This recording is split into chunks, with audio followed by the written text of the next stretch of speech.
segunda edición del Congreso Internacional sobre Formación Permanente y Nuevas Tecnologías, tenemos el placer de escuchar a 3 comunicantes nacionales, todos ellos con unos temas muy interesantes y pertinentes. Así pues, le voy a ceder la palabra a la profesora Raquel Poquet Català, profesora asociada y compañera de este Departamento de Derecho del Trabajo y de la Seguridad Social de la Universidad de Valencia, quien nos hablará sobre la formación en la causa extintiva de la falta de adaptación de la persona trabajadora a las modificaciones técnicas. Así que sin más te cedo la palabra. Gracias, Muchas Raquel. gracias, Olga.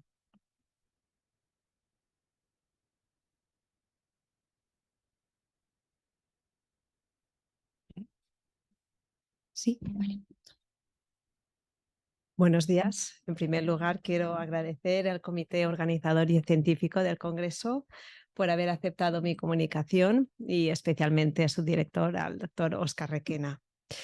La comunicación que presento realiza un análisis de la configuración de la formación que debe impartirse a la persona trabajadora prevista en el artículo 52b del Estatuto como exigencia por parte de la empresa cuando procede a introducir una modificación técnica en el puesto de trabajo, ya que en caso contrario, es decir, si no se produce dicha adaptación de la persona trabajadora, esta podría haber extinguido su contrato de trabajo.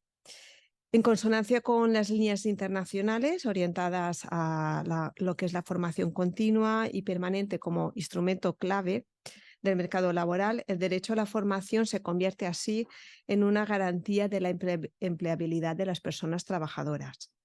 De hecho, ya en la reforma de 2012 se incide mucho en el tema de la formación permanente.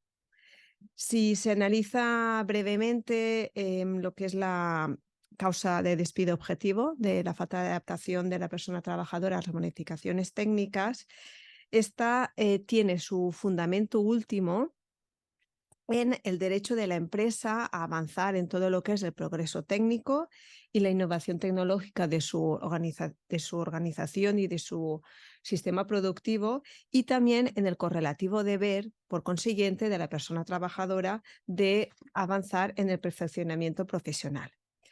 Como ejemplo típico de manual tenemos pues la introducción de un nuevo programa informático o aquel cambio en lo que es la organización tecnológica del puesto de trabajo donde la persona trabajadora se ve afectada. Los elementos configuradores de esta causa de despido son los siguientes. Por limitación del tiempo simplemente voy a enumerarlos.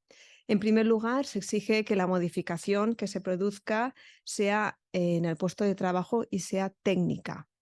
No obstante, cabe tener en cuenta que también quedaría incluido aquel cambio tecnológico, ya que en la primera versión del precepto se recogía también.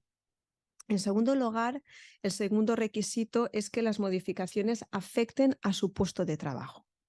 Aquí se analiza tanto si el puesto de trabajo debe entenderse como el grupo profesional o puesto de trabajo, y también si se refiere a lo que sería el empleo de la persona trabajadora o el puesto de trabajo.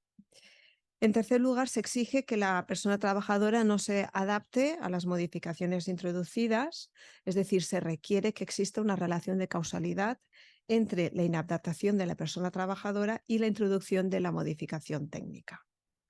En cuarto lugar, se requiere que el cambio o modificación en el puesto de trabajo sea razonable. Concepto jurídicamente indeterminado, ¿vale?, que también es analizado en la comunicación.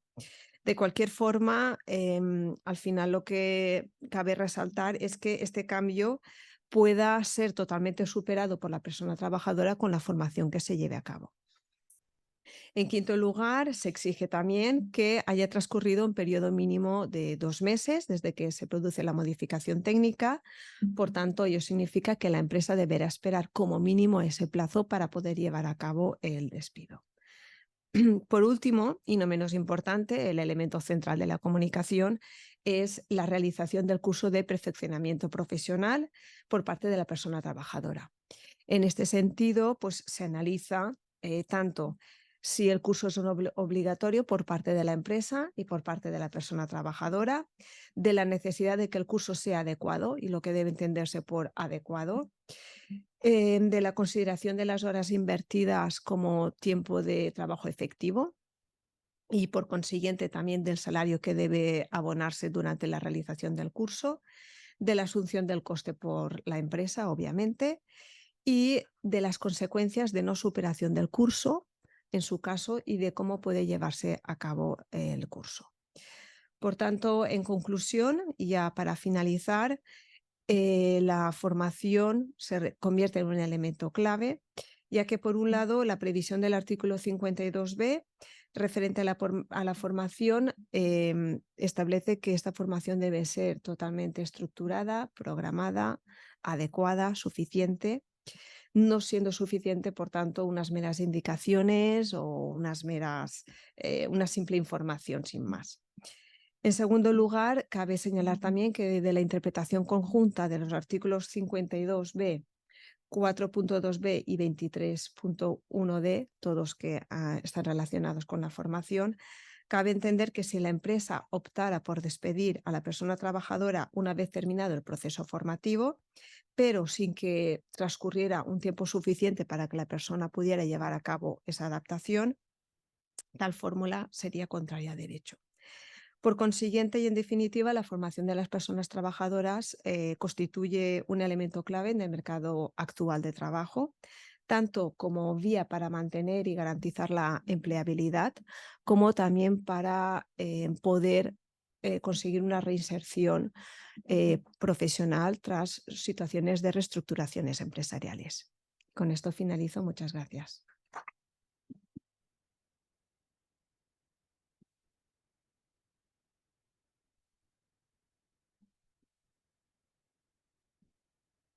Muchísimas gracias, Raquel, por tu intervención.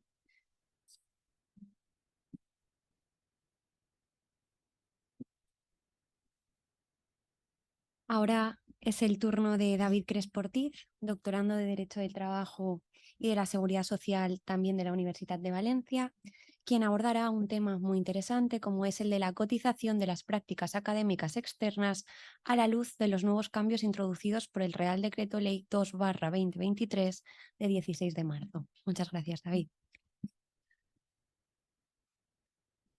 Hola, buenos días. Lo primero también agradecer a la organización del Congreso y a su director por esta oportunidad y sin más dilación pues paso a hablar muy brevemente del tema.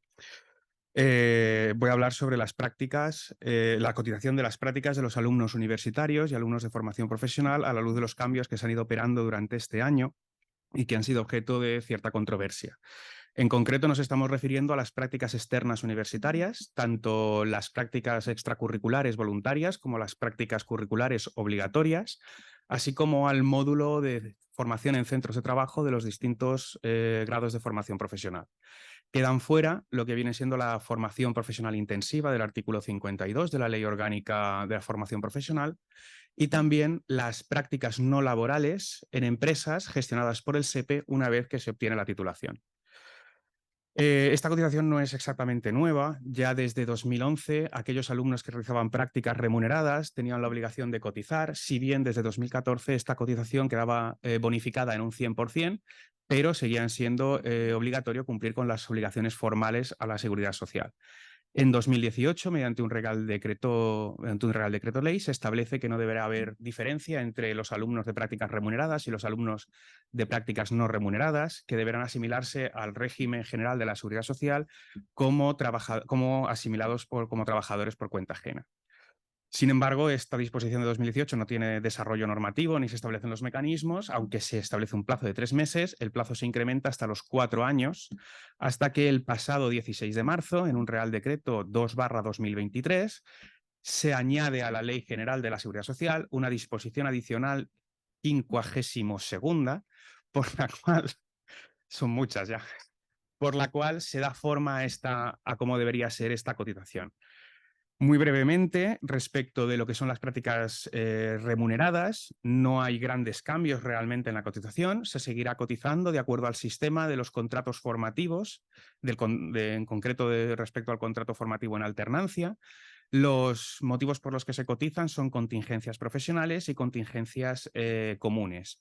No se cotiza por desempleo, ni por cobertura del FOGASA, ni por formación profesional, ni tampoco por el mecanismo de equidad intergeneracional, el MEI. El obligado con la seguridad social será la empresa que financie el programa de prácticas, tendiendo a financiar el programa de prácticas como al fin y al cabo, se entenderá como aquel que realiza efectivamente la prestación al alumno, aquel que da la beca al alumno. El gran cambio realmente es la bonificación, ya que se pasa de la bonificación del 100% a una bonificación del 95% tan solo de la parte de contingencias comunes. Respecto de las prácticas no remuneradas, este es realmente el mayor cambio, ya que antes directamente no había cotización y ahora entran las obligaciones formales de cotizar también por contingencias comunes y contingencias profesionales. No se cotiza por desempleo, ni se cotiza por cobertura en el FOGASA, ni por formación profesional, ni por el MEI. Y además no hay una cobertura por IT derivado de contingencias comunes cuando las prácticas no son remuneradas.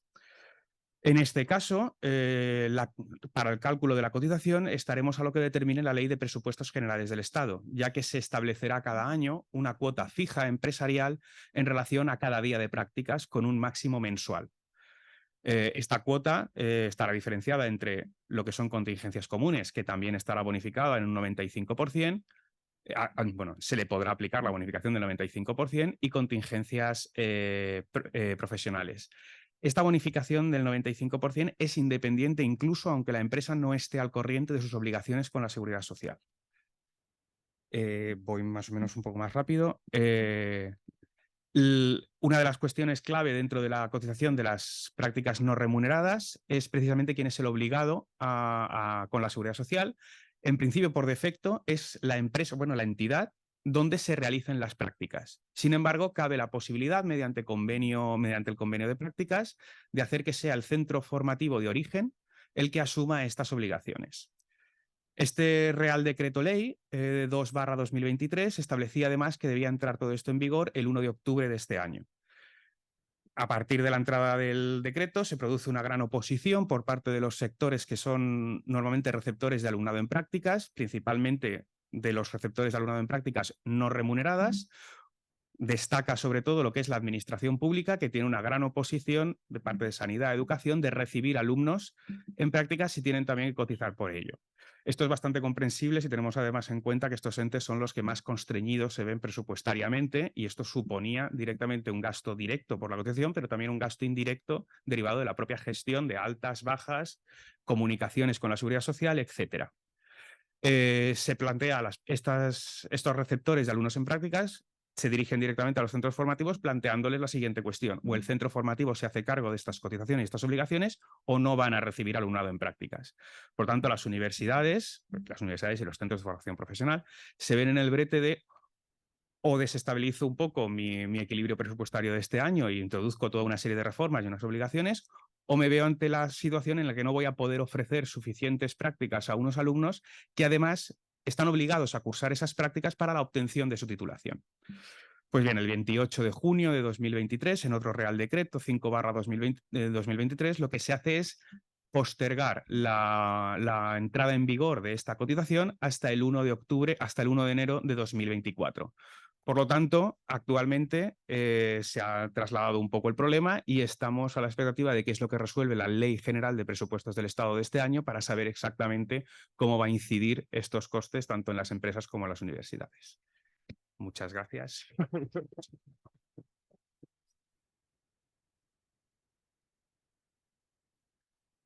Muchas gracias, David.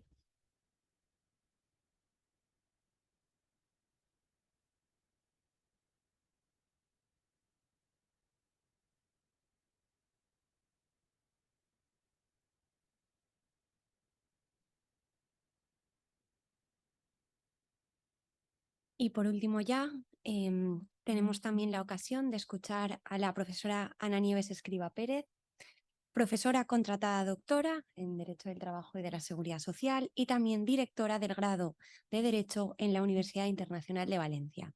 En esta ocasión ella abordará un tema también muy interesante como es la educación universitaria online, sus principales ventajas, inconvenientes, retos y tendencias.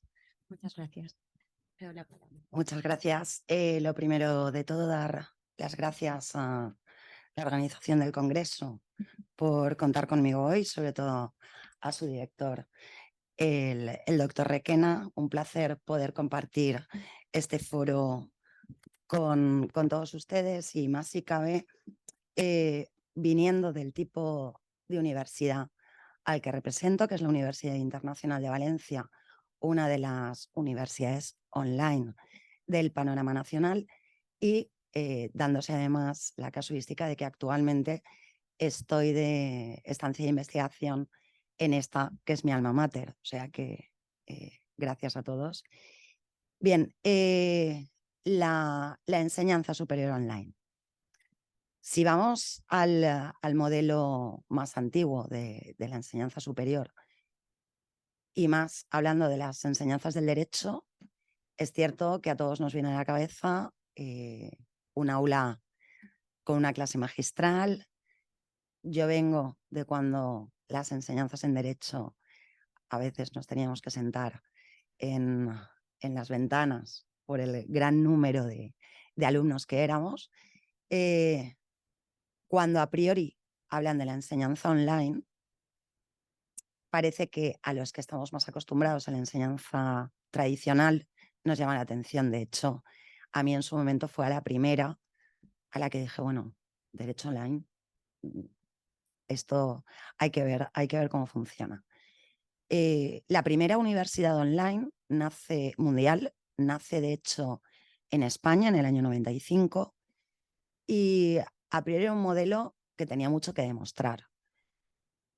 Se ha luchado por activa y por pasiva porque se pudiese equiparar a la enseñanza tradicional, pero es cierto que la pandemia producida por la COVID-19 hizo dar un giro de 180 grados a la formación en todos sus ámbitos, pero ante todo a la formación online, que era la que estaba permitiendo que dentro del panorama pandémico en el que estábamos inmersos, todo continuara funcionando con la mayor normalidad posible. Y es cierto que las universidades online, en ese sentido, jugaron con ventaja. ¿Por qué?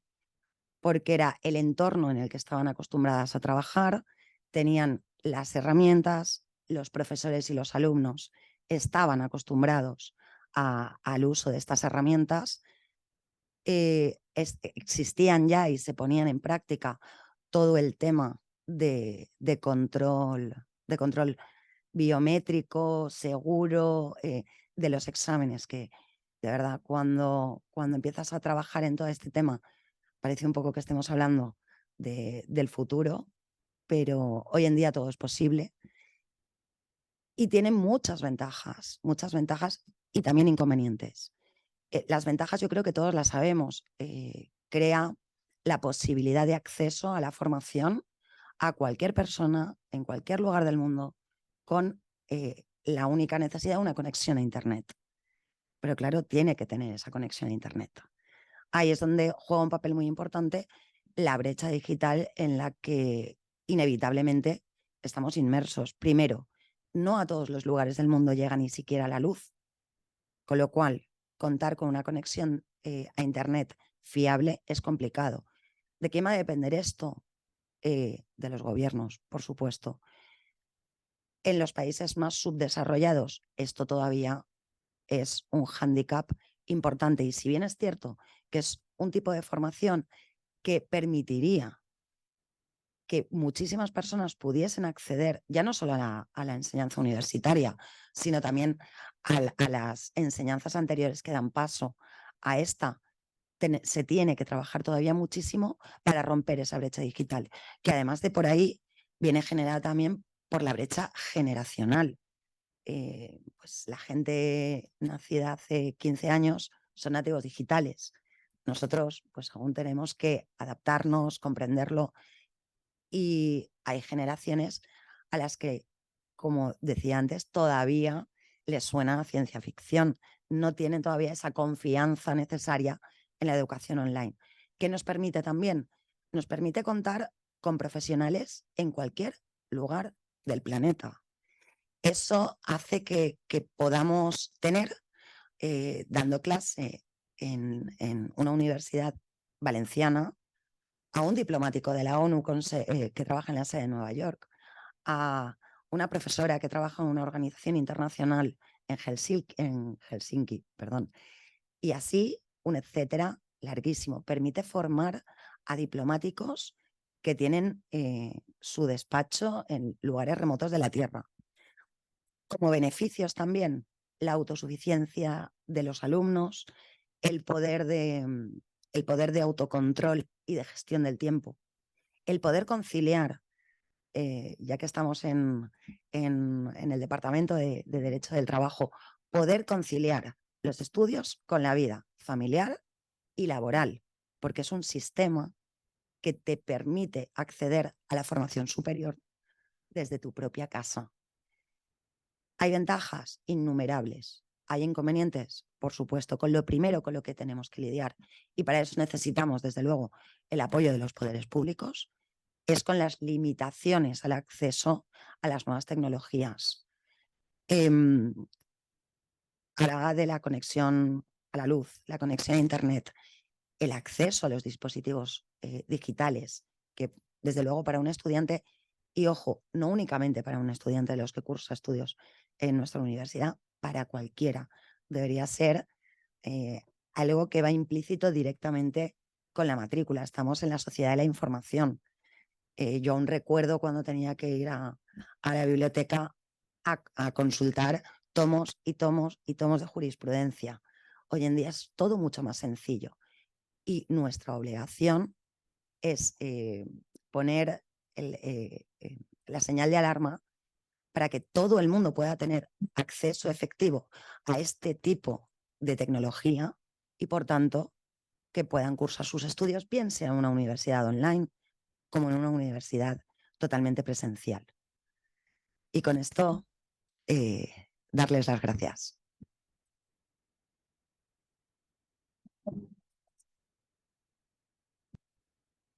Muchísimas gracias, Ana, por tu intervención. Vale, pues le voy a ceder la palabra al director del Congreso, al profesor Óscar Requena.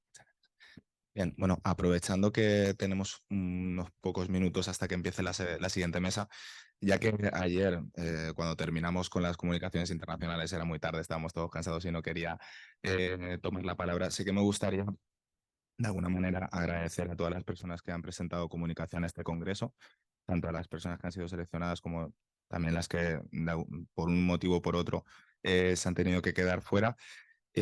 Porque creo que además han demostrado un nivelazo no solo en su exposición oral, sino también los textos escritos que hemos recibido, y porque se han ajustado perfectamente al contenido del Congreso. En primer lugar, ayer, por ejemplo, comenzamos este Congreso con dos ponencias de Oriol Oms y de Lourdes Mella, sobre esa ley orgánica 3/2022, pero también todo lo que conlleva la formación profesional, si tiene que ser genérica, si tiene que ser específica, etcétera, etcétera. Y se tocaba el tema del papel de la universidad, ¿no? en este sentido. Y yo creo que enlaza muy bien con lo que nos ha contado Ana Escriba, de esa competencia que puede haber entre las universidades presenciales y las universidades privadas, y sobre todo online, en cuanto a quién se lleva el gato al agua, ¿no? El gato al agua, sí, el gato al agua. Respecto de esta formación. Parece que en grado la universidad todavía se mantiene, quizás en posgrado las universidades privadas están ganando cada vez más terreno. En segundo lugar, como sabéis, este congreso tiene esa perspectiva, ese enfoque transversal, y ayer contamos con una mesa de agentes sociales. También contamos con la comunicación de Pamela Martínez, que nos habló de ese género, ¿no?, dentro de la representación sindical. Y también, ahora que veo aparecer a Paula, contamos con una magnífica comunicación de ella relacionada con la ponencia que dio el profesor Fernando Fita sobre Inetutu sobrevenida, que yo creo que complementó muy bien aquella ponencia. Y hoy, como ven, pues también en ese sentido hemos contado con la comunicación de Raquel Poquet, con otra causa extintiva, pero muy relacionada. De hecho, tanto Paula como Fernando venían a decir eso, ¿no? Esa permeabilidad que hay entre esas dos causas, incluso en algunas del despido disciplinario. Y finalmente yo creo que también ha complementado muy bien quizás un hueco que quedaba en este congreso, que era la materia de seguridad social, David Crespo. Es cierto que es muy difícil, ya veis lo completo que está el programa y aún así no podemos abarcar todas las áreas. Queda, por ejemplo, también la de prevención de riesgos laborales un poco vacía en este congreso. No obstante, en el primer congreso sí que dedicamos una mesa a ello. Por lo tanto, simplemente quería hacer este resumen, esta panorámica, para aprovechar para agradecer a los comunicantes y de esa manera ya dar paso a la siguiente mesa. ¿Qué hora tenemos? Podemos tener también, si queréis, un breve receso. Vale, pues si queréis, ya que ayer tuvimos pocos descansos, hacemos un breve receso de 10 minutos para tomar un café y volvemos a las 10 y comenzamos puntualmente. Gracias.